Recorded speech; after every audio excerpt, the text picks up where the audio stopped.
ব্যস্ততা তুঙ্গে এই মুহূর্তে।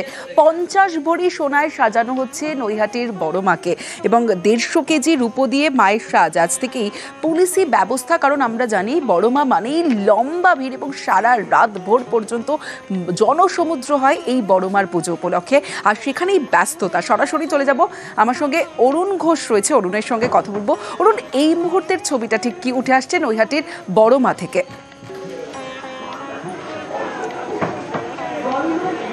দেখো, আজকে আগামীকাল মায়ের পুজো, কিন্তু তার আগেই আজকে থেকে কিন্তু মানুষের ঢল নেমেছে। গত বছর 7 লক্ষ বেশি লোক হয়েছিল এই বড় মাকে দেখবার জন্য। এবার তা অতিক্রম করে যাবে বলে পুলিশ এবং মন্দির কর্তৃপক্ষের দাবি। ফলে এখানে 800 পুলিশ কিন্তু মোতায়েন করা হয়েছে, 100 বেশি ভলেন্টিয়ার এখানে রয়েছে।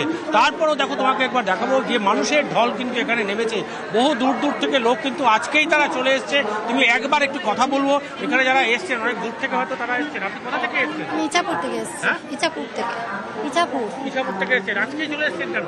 আজকে আগের থেকে সময় পেয়েছি, একটু দেখি বেরোনোর সময় পেয়েছি, এই জন্য বেরিয়েছি একটু। কেমন লাগছে? আজকে বেরোবো, আবার কালকেও বেরোবো, তা আগে একটু সময় পেয়েছি বলে জন্য বেরিয়ে এসেছি। দেখো তমশ্রী, আগামীকাল পুজো, কিন্তু তারা কেউ তর্স হয়েছে না। আজকেই তারা বেরিয়ে পড়েছে পরিবারের সাথে। তারা আজকেই মাকে দর্শন করতে চায়, কারণ বড় মা এখানে এতটাই জনপ্রিয়।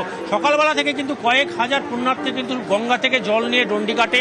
তারপর থেকে এখন মায়েরকে কিন্তু ভূষণে সাজানো হচ্ছে।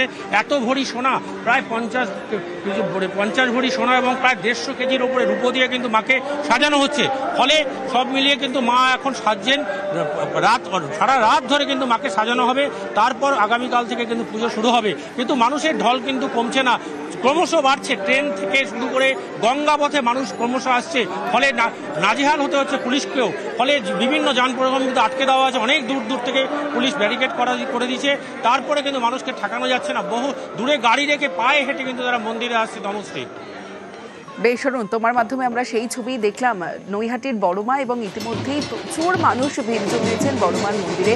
আগামীকাল পুজো রয়েছে এবং সেই জন্য পুলিশি নিরাপত্তা এবং বড় মার মন্দিরও সুন্দরভাবে আলোর মালায় সেজে উঠেছে।